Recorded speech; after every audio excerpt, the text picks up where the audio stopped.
ಏನಾಗ್ತದೆ, ಪರಪುರುಷ ಈ ಮಹಿಳೆ ಪರಪುರುಷನ ಜೊತೆ ಒಬ್ಬ ಮಹಿಳೆ ತನ್ನ ಒಂದು ರೈಡನ್ನ ಅಂದ್ರೆ ಪ್ರಯಾಣನ ಬಳಸ್ಕೊಂತಾರೆ ಅಂದಾಗ ಅದು ಆರೋಗ್ಯಕರವಾಗಿರ್ಬೇಕೆ ಹೊರತು ಮೈ ಟಚ್ ಆಗುವಂತದ್ದು ಈ ತರ ಘಟನೆಗಳೆಲ್ಲ ಏನ್ ನಡೆಯುತ್ತಲ್ಲ, ಈ ಘಟನೆಗಳು ನಡೀಬಾರ್ದು. ಸ್ನೇಹಿತರೆ ನಮಸ್ತೆ. ಇವಾಗ ಬೈಕ್ ಟ್ಯಾಕ್ಸಿ ವಿಚಾರ ಎಲ್ಲ ಕಡೆ ನೋಡ್ತಾ ಇರ್ಬೋದು. ಬೈಕ್ ಟ್ಯಾಕ್ಸಿ ಬ್ಯಾನ್ ಆಯಿತು ಅಂತ ಅಂತಾರೆ, ಇಲ್ಲಾಂದ್ರೆ ಆಟೋದವ್ರಾಗಿರ್ಬೋದು ಹೊಡೆಯೋದು, ಆ ರೀತಿ ಎಲ್ಲ ಪ್ರಾಬ್ಲಮ್ಗಳಿದೆ. ಅದ್ರ ಬಗ್ಗೆ ಡಿಸ್ಕಸ್ ಮಾಡೋಕ್ಕೆ ನಮ್ಮ ಜೊತೆ ಸೋಮಶೇಖರ್ ಅವರು ಇದ್ದಾರೆ. ಸರ್ ನಮಸ್ತೆ. ನಮಸ್ತೆ, ಹೇಳಿ. ಈಗ ನಿಮಗೆ ಯಾಕೆ ಬೈಕ್ ಟ್ಯಾಕ್ಸಿ ಅವ್ರ ಮೇಲೆ ಅಷ್ಟೊಂದು ಕೋಪ ಅಂತ?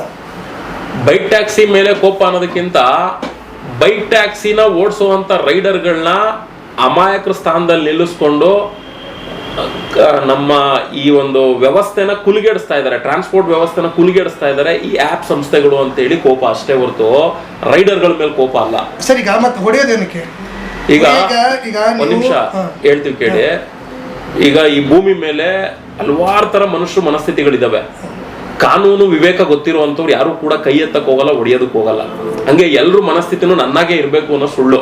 ಈಗ ಕೆಲವ್ರಿಗೆ ಏನಿರುತ್ತೆ, ಕಾನೂನು ಬಗ್ಗೆ ಗೊತ್ತಿರಲ್ಲ. ಅವ್ನಿಗೇನಿರುತ್ತೆ, ನಾನು ನನ್ನ ದುಡಿಮೆಗೆ ನೀನ್ ತೊಂದರೆ ಕೊಡ್ತಾ ಇದೀಯಾ ಅಷ್ಟೇ ಅವ್ನ ಮೈಂಡಲ್ಲಿ ಇರುತ್ತೆ. ನೀನ್ ತೊಂದರೆ ಕೊಡ್ಬೇಡ ಅಂತ ಹೇಳಿ ನಿನ್ ಮೇಲೆ ಹಲ್ಲೆ ಮಾಡಕ್ ಬರ್ತಾನೆ, ಅವನಿಗೆ ಕಾನೂನು ಅರಿವಿರೋದಿಲ್ಲ. ನಾನು ಆತನ್ನ ಪ್ರಶ್ನೆ ಮಾಡಿ ಕೇಳೋದ್ರಿಂದ ಏನಾಗ್ಬೋದು, ನಾನು ಆತನ ಮೇಲೆ ಹಲ್ಲೆ ಮಾಡೋದ್ರಿಂದ ನನ್ನ ಮೇಲೆ ಕಾನೂನು ಯಾವ ರೀತಿ ಕ್ರಮ ತಗೊಳ್ಬೋದು ಅನ್ನೋದು ಅರಿವಿಲ್ಲದೆ ಇರೋದ್ರಿಂದ ಕೆಲವರು ಈ ತರ ಮಾಡ್ತಾರೆ. ಯಾವಾಗ ಈ ರೀತಿ ಕೈ ಮಾಡೋದು ಮತ್ತೆ ಈ ತರದ್ ಏನಾದ್ರು ಎವಿಡೆನ್ಸ್ಗಳು ಸಿಕ್ಕಿದಾಗ, ಇಂಥ ವಿಚಾರಗಳು ಪೊಲೀಸ್ ಸ್ಟೇಷನ್ಗೆ ಹೋದಾಗ ಆಗ ಖಂಡಿತ ಪೊಲೀಸ್ನವರು ಅವನಿಗೆ ಜಾಗೃತಿನೂ ಮೂಡಿಸ್ತಾರೆ, ಕೇಸು ಕೂಡ ಆಗ್ತಾರೆ. ಆಗ ಅಂತ ವಿಚಾರಗಳು ಕೂಡ ಸ್ಪ್ರೆಡ್ ಆದಾಗ ಬೇರೆಯವರು ಹೊಡೆಯುವಂತದನ್ನ ಅವಾಯ್ಡ್ ಮಾಡ್ತಾರೆ. ಈಗ ಸರ್ ನೀವು ಹೇಳಿದ್ರಿ ಕೆಲವರು ಮಾಡೋದ್ರಿಂದ ತಪ್ಪು ಅಂತ. ಹೌದು, ಅದೇ ನೀವು ಹೇಳ್ತೀರಾ ಒಂದೊಂದ್ಸತಿ ಏನ್ ಹೇಳ್ತೀರಾ ಅಂದ್ರೆ ಬೈಕ್ ಡ್ರೈವರ್ ಇಂದ ಮಾನಸಿಕ ಕಿರುಕುಳ ಆಯ್ತು, ಇಲ್ಲಾಂದ್ರೆ ಮಹಿಳೆ ಮೇಲೆ ಹಲ್ಲೆ ಆಯ್ತು, ಆ ರೀತಿ ಆಯ್ತು ಅಂತ ಅದನ್ನು ಕೆಲವರು ಮಾಡ್ಬೋದಲ್ಲ. ನೀವೆಲ್ಲ ಬೈಕ್ ರೈಡರ್ ಅಥವಾ ಬೈಕ್ ಟ್ಯಾಕ್ಸಿನೇ ಯಾಕೆ ತಗೊಳ್ತೀರಾ? ಅಲ್ಲ, ಈಗ ನೋಡ್ರಿ, ಕ್ಯಾಬಲ್ಲೂ ಕೂಡ ಎಷ್ಟೋ ಕಡೆ ಲೈಂಗಿಕ ದೌರ್ಜನ್ಯಗಳು ನಡೆದಿದ್ದಾವೆ. ಒಂದ್ ನಿಮಿಷ. ಅದೇ ರೀತಿ ಆಟೋದಲ್ಲೂ ಕೂಡ ಲೈಂಗಿಕ ದೌರ್ಜನ್ಯಗಳು ನಡೆದಿದ್ದಾವೆ. ಅದೇ ರೀತಿ ಟೂ ವೀಲರ್ಗಳಲ್ಲೂ ಕೂಡ ನಡೆದಿದ್ದಾವೆ. ಈಗ ಆ ರೀತಿ ಲೈಂಗಿಕ ದೌರ್ಜನ್ಯಗಳು ಯಾರು ಮಾಡಿರ್ತಾರೆ ಅಂತವ್ರ ಮೇಲೆ ಖಂಡಿತ ಕಾನೂನು ಕ್ರಮ ತಗೊಳ್ಳಿ ಅಂತ ನಾವು ಹೇಳೋದು. ಒಬ್ರು ಇಬ್ರು ಮಾಡೋದಲ್ಲ, ಇಡೀ ಬೈಕ್ ಟ್ಯಾಕ್ಸಿ ಕುಲನೇ ಯಾಕೆ ತಗೊಳ್ತೀರಾ ಅಂತ ಕೇಳ್ತಾರೆ. ಸರ್ ಈಗ ಒಂದ್ ಹೇಳ್ತೀನಿ ಕೇಳಿ, ಇದಿರೋದೇ ಹಂಗೆ. ಈಗ ಒಬ್ಬ ವ್ಯಕ್ತಿ, ಈಗ ಉದಾಹರಣೆಗೆ ನಮ್ಮ ಇವಾಗ ಕ್ಯಾಬ್ ಡ್ರೈವರ್, ಯಾರೋ ಒಬ್ಬ ಕ್ಯಾಬ್ ಡ್ರೈವರ್ ಒಬ್ಬ ಮಹಿಳೆ ಮೇಲೆ ಅನುಚಿತವಾಗಿ ವರ್ತನೆ ಮಾಡ್ಬಿಟ್ಟ. ಆ ಒಬ್ಬ ಡ್ರೈವರ್ಗೆ ಕೆಟ್ಟ ಹೆಸರು ಬರಲ್ಲ, ಇಡೀ ಕ್ಯಾಬ್ ಚಾಲಕರು ಸಂಕುಲಕ್ಕೆ ಕೆಟ್ಟ ಹೆಸರು ತರುವಂತ ರೀತಿಲಿ ಇವಾಗಿಂದ ಅಲ್ಲ, ಅದು ಹಿಂದೆಯಿಂದನೂ ಕೂಡ ನಡ್ಕೊಂಡ್ ಬಂದ್ಬಿಟ್ಟಿದೆ. ಸರ್ ಈಗ ನೀವು ಹೇಳಿದ್ರಿ ವೈಟ್ ಬೋರ್ಡ್ ಇಂದ ಮಾಡ್ತಾ ಇದ್ರೆ ಅದು ಓಕೆ, ಬಟ್ ಏನ್ ಹೇಳ್ತಾ ಇರೋದಂದ್ರೆ ಇದರಿಂದ ಹೆಣ್ಣು ಮಕ್ಕಳಿಗೆ ಅಂದ್ರೆ ಯಾರೋ ಲೇಡೀಸ್ ಇದಾರೆ ಅವ್ರಿಗೆ ಸೂಕ್ತ ಅಲ್ಲ, ಅದಕ್ಕೋಸ್ಕರ ಇದನ್ನ ಬ್ಯಾನ್ ಮಾಡಿ ಅಂತ ಮಾತುಗಳು ಬರ್ತಾ ಇದೆ. ಬೈಕ್ ಟ್ಯಾಕ್ಸಿಗಳು ಸರ್ ಖಂಡಿತ. ಈಗ ಸಮಟೈಮ್ಸ್ ನಾವು ಕೆಲವೊಂದು ವಿಡಿಯೋಗಳಲ್ಲಿ ನೋಡ್ತಾ ಇರ್ತೀವಿ, ಕಣ್ಣೆದುರುಗಡೆ ನೋಡ್ತಾ ಇರ್ತೀವಿ. ಈ ಹೆಣ್ಣು ಮಕ್ಳುಗಳು ಒಬ್ಬ ಪುರುಷನ ಜೊತೆ ಹಿಂದೆ ಮುಂದೆ ಕೂತಿರ್ತಾರೆ ಅಂದಾಗ, ಈಗ ನಮ್ಮ ರಸ್ತೆಗಳು ನಿಮ್ಗೆ ಗೊತ್ತಿರುತ್ತೆ, ಹಂಸ ಆಗಿರ್ಬೋದು, ಗುಂಡ ಹೊಂಡಗಳಾಗಿರ್ಬೋದು, ಸಮಟೈಮ್ಸ್ ಬ್ರೇಕ್ ಹೊಡೆದಂತ ಸಂದರ್ಭದಲ್ಲಿ ಹಿಂದೆ ಇದ್ದವರು ಮುಂದೆ ಹೋಗಿ ಅವ್ರನ್ನ ಟಚ್ ಮಾಡುವಂತದ್ದು ಇವೆಲ್ಲ ನಡೆಯುತ್ತೆ. ಅಂತ ಸಂದರ್ಭಗಳಲ್ಲಿ ಏನಾಗ್ತದೆ, ಪರಪುರುಷ ಈ ಮಹಿಳೆ ಪರಪುರುಷನ ಜೊತೆ ಒಬ್ಬ ಮಹಿಳೆ ತನ್ನ ಒಂದು ರೈಡನ್ನ ಅಂದ್ರೆ ಪ್ರಯಾಣನ ಬಳಸ್ಕೊಂತಾರೆ ಅಂದಾಗ ಅದು ಆರೋಗ್ಯಕರವಾಗಿರ್ಬೇಕೆ ಹೊರತು ಮೈ ಟಚ್ ಆಗುವಂತದ್ದು ಈ ತರ ಘಟನೆಗಳೆಲ್ಲ ಏನ್ ನಡೆಯುತ್ತಲ್ಲ, ಈ ಘಟನೆಗಳು ನಡೀಬಾರ್ದು. ಸರ್ ಈಗ ಅದೇನ್ ಹೇಳ್ತೀರಾ ಸರ್? ಈಗ ಅಣ್ಣ ತಂಗಿನ ಹೋಗಲ್ವಾ? ಅಣ್ಣ ತಂಗಿ ಬೈಕ್ ಟ್ಯಾಕ್ಸಿ ಅಂತ ಹೇಳ್ತಾರಲ್ಲ, ಈಗ ಇದೇ ರೋಡಲ್ಲಿ ಅಣ್ಣ ತಂಗಿ ಹೋಗ್ತಾರೆ ಸರ್. ಒಂದ್ ಹೇಳ್ತೀನಿ ಕೇಳಿ, ತನ್ನ ಸ್ವಂತ ತಾಯಿ ಹೊಟ್ಟೆಯಿಂದ ಒಂದು ಅಣ್ಣ ತಂಗಿ ಅನ್ನೋ ಬಾಂಧವ್ಯ ಇದ್ರೆ ಮಾತ್ರ ನಾನು ಅದಕ್ಕೆ ಒಪ್ಕೊಂತೀನಿ ಹೊರತು ಯಾರೋ ಅನದರ್ ಪರ್ಸನ್ಗಳು, XYZ ಪರ್ಸನ್ಗಳು, ಅವ್ರ ನನ್ನ ತಂಗಿ ಇದ್ದಂಗೆ, ಅವ್ರ ನನ್ನ ಅಕ್ಕ ಇದ್ದಂಗೆ, ಇದನ್ನ ಈ ಪೊಳ್ಳು ಮಾತುಗಳನ್ನ ನಾನು ನಂಬೋದೇ ಇಲ್ಲ. ಯಾಕೆ ಅಂದ್ರೆ ಪ್ರತಿಯೊಬ್ಬನ ಮನಸ್ಸಲ್ಲೂ ಕೂಡ ಇನ್ನೊಂದು ಹೇಳ್ತೀರಿ, ನೀವು ಹೇಳೋದು ನಿಮ್ ರೀತಿಯಲ್ಲಿ ಓಕೆ ಅನ್ಸ್ಬೋದು, ಬಟ್ ನಾವು ನೋಡೋ ರೀತಿ ಮೇಲೆ ತಾನೇ ಹೋಗೋದು. ಎಲ್ಲ ಯಾರೋ ಅಣ್ಣ ತಂಗಿ ಹೋಗ್ತಾರೆ. ನೀವು ನಿಮ್ಮ ದೃಷ್ಟಿಕೋನದಲ್ಲಿ ನೋಡ್ತೀರಾ, ನಾನು ನನ್ನ ಅನುಭವದ ಆಧಾರದ ದೃಷ್ಟಿಕೋನದಲ್ಲಿ ನೋಡ್ತೀನಿ. ಈಗ ಉದಾಹರಣೆಗೆ, ಇವಾಗ ನೀವು ಮನೇಲಿ ಇರ್ತೀರಾ, ನಿಮ್ಮ ಮನೆಗೆ ಯಾರೋ ಒಬ್ರು ಬರ್ತಾರೆ, ಬಂದಂತ ಸಂದರ್ಭದಲ್ಲಿ ನಿಮ್ಮ ಮಡದಿ ಇರ್ತಾರೆ, ಬಂದಂತ ಒಂದ್ ಹೆಣ್ಮಗು ನಿಮ್ಮನ್ನ ಚೆನ್ನಾಗಿ ಮಾತಾಡ್ಸೋದು, ನಿಮ್ ಪಕ್ಕ ಕೂತ್ಕೊಳ್ಳೋದು ಮಾಡ್ಬೋದು. ಅವಾಗ ನಿಮ್ ಮಡದಿ ಏನಂತಾರೆ, ಏನ್ರಿ ಅವ್ರ ಜೊತೆ ಅಷ್ಟು ಸಲಹೆಯಿಂದ ಇರ್ತೀರಾ ಅಂತ ಕೇಳ್ತಾರೆ. ನಮ್ ಫ್ರೆಂಡ್ ತಂಗಿ, ನನ್ ತಂಗಿ ಸಮಾನ ಅಂತ ನೀವ್ ಹೇಳ್ಬೋದು.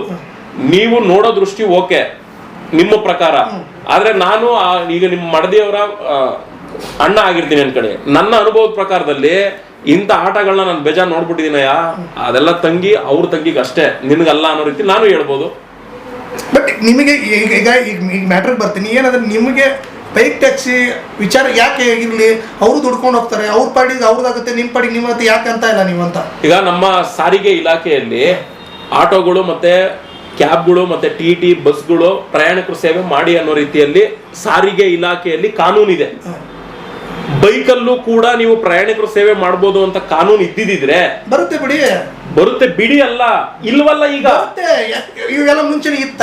ಈಗ ಹೇಳ್ತೀನಿ ಕೇಳಿ, ಈಗ ಒಂದ್ ನಿಮಿಷ ಇರಿ. ಅಮಿತ್ ಶಾ ಅವರು ಮೊನ್ನೆ ಸ್ಟೇಟ್ಮೆಂಟ್ ಕೊಟ್ರು, ಬೈಕನ್ನು ಕೂಡ ನಾವು ಟ್ಯಾಕ್ಸಿ ಮಾಡಿ ತರ್ತೀವಿ ಅಂತ. ಒಂದು ವೇಳೆ ಏನಾದ್ರೂ ಅದು ಬಿಲ್ ಪಾಸ್ ಆಗಿ ಅದಕ್ಕೊಂದು ಕಾನೂನ ರೂಪಿಸ್ಬಿಟ್ರು ಅಂದ್ರೆ ನಾವು ಕೂಡ ಏನು ಮಾತಾಡಕ್ ಆಗಲ್ಲ. ಕಾನೂನು ಇಲ್ಲದೆ ಇರೋದ್ರಿಂದನೇ ನಾವು ಇದನ್ನ ಪ್ರಶ್ನೆ ಮಾಡಿ ಕೇಳ್ತಾ ಇರೋದು. ಸಾರಿಗೆ ಇಲಾಖೆ ನಿಯಮದಲ್ಲಿ ಬೈಕ್ ಬರೋದೇ ಇಲ್ವಲ್ಲ ಟ್ಯಾಕ್ಸಿ ನೀನ್ ಬಳಸೋದಕ್ಕೆ, ಯಾಕೆ ಬಳಸ್ತೀಯಾ ಅಂತಾನೆ ನಾವು ಕೇಳ್ತಾ ಇರೋದು. ನೀವ್ ಯಾಕೆ ಕೇಳ್ತೀರಾ? ನೀವ್ ಯಾರು? ಸಾರಿಗೆ ಕೋರ್ಟ್ ಇದೆ, ಅದೇ ರೀತಿ ಪೊಲೀಸ್ ಇದ್ದಾರೆ. ಒಂದ್ ನಿಮಿಷ, ನಾನು ಒಂದು ಸಂಘಟನೆಯ ಅಧ್ಯಕ್ಷ, ನಾನು ಒಂದು ಸಂಘಟನೆ ಕಟ್ತೀನಿ ಅಂದ್ರೆ ನನ್ನ ಸಂಘಟನೆಗೆ ಒಂದು ಅಜೆಂಡಾಗಳು ಬೈಲಾ ಅಂತ ಇರುತ್ತೆ. ಅದರಲ್ಲಿ ನೀನು ಕಾರ್ಮಿಕರ ಪರವಾಗಿ ಧ್ವನಿ ಎತ್ತು ಅಂತ ಇರುತ್ತೆ.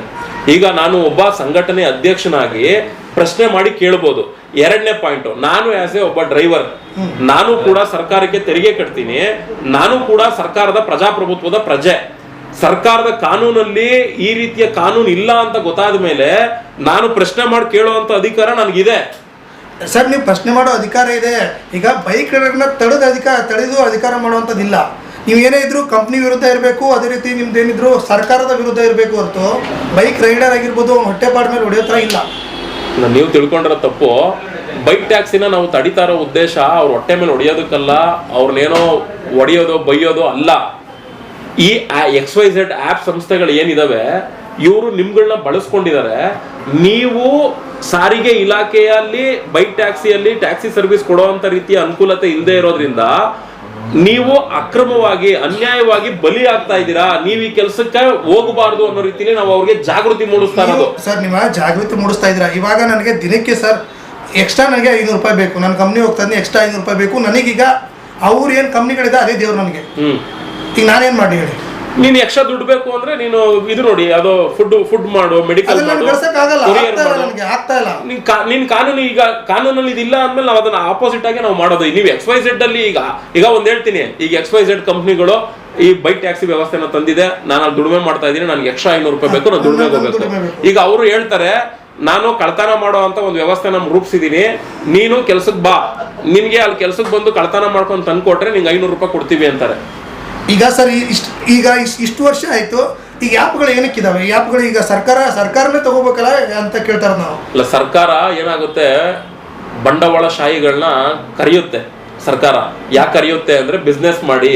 ನಾವು ಸರ್ಕಾರದಿಂದ ಲೀಗಲ್ ಆಗಿ ಬಿಸ್ನೆಸ್ ಮಾಡಿ. ಒಂದ್ ನಿಮಿಷ ಹೇಳ್ತೀನಿ. ಸರ್ಕಾರ ಏನ್ ಹೇಳುತ್ತೆ, ನಮ್ ಕೈಯಲ್ಲಿ ಉದ್ಯೋಗ ಸೃಷ್ಟಿ ಮಾಡಕ್ ಆಗಲ್ಲ, ನೀವುಗಳು ಬಂಡವಾಳಶಾಹಿಗಳಾಗಿ ಬಂದು ಇಲ್ಲಿ ಉದ್ಯೋಗದ ವ್ಯವಸ್ಥೆನ ಸೃಷ್ಟಿ ಮಾಡಿ ಅಂತಾನೆ ಅವ್ರು ಕರೆಯೋದು. ಇವರು ಉದ್ಯೋಗ ಸೃಷ್ಟಿ ಮಾಡುವಂತ ನೆಪದಲ್ಲಿ ಇಲ್ಲಿ ಬಂದು ನಾವು ಉದ್ಯೋಗ ಕೊಡ್ತೀವಿ ಅನ್ಕೊಂಡು ಬಂದು ಇವ್ರೇನ್ ಮಾಡ್ತಾರೆ, ಇಲ್ಲಿನ ಕಾನೂನುಗಳನ್ನ ಫಸ್ಟ್ ತಿಳ್ಕೊಂತಾರೆ. ನಾನು ಲೀಗಲ್ ಆಗಿ ಏನ್ ಬಿಸ್ನೆಸ್ ಮಾಡ್ಬೇಕು, ಇಲ್ಲಿಗಲ್ ಆಗಿ ಏನ್ ಬಿಸ್ನೆಸ್ ಮಾಡ್ಬೇಕು ಅಂತ. ಇಲ್ಲಿ ಲೀಗಲ್ ಇಲ್ಲಿಗಲ್ ಎರಡನ್ನೂ ಕೂಡ ಗಮನದಲ್ಲಿ ಇಟ್ಕೊಂಡು ಇವ್ರು ಏನ್ ಮಾಡ್ತಾರೆ, ಪ್ರೋಸೆಸ್ ಮಾಡ್ಬಿಡ್ತಾರೆ. ಈ ಪ್ರೋಸೆಸ್ ಮಾಡುವಂತ ಹಂತದಲ್ಲೇ ಇವೆಲ್ಲ ನಡೀತಾ ಇರೋದು. ಇದನ್ನ ನಾವು ವಾಪಸ್ ಮಾಡ್ತಾ ಇರೋದ್ರಿಂದ ಕೋರ್ಟ್ಗೆ ಹೋಗ್ತಾ ಇರೋದು. ಹೇಳೋದೆಲ್ಲ ಹೆಂಗಿದೆ ಅಂದ್ರೆ ಒಂಥರ ಈಗ ಸಿನಿಮಾದಲ್ಲಿ ಕಥೆ ಹೇಳ್ದಂಗಿದೆ. ಅದು ಬೇಡ ಸರ್ ನಮ್ಗೆ ಕತೆ. ನನಗೆ ಕಾನೂನು ಬೇಡ. ನನಗೊಂದು ಕಂಪ್ನಿ ರನ್ ಆಗ್ತದೆ, ಅದು ನನಗೆ ಗೊತ್ತು, ರನ್ ಆಗ್ತದೆ, ಆಯ್ತು ನಾನು ಸೇರ್ಕೋತೀನಿ.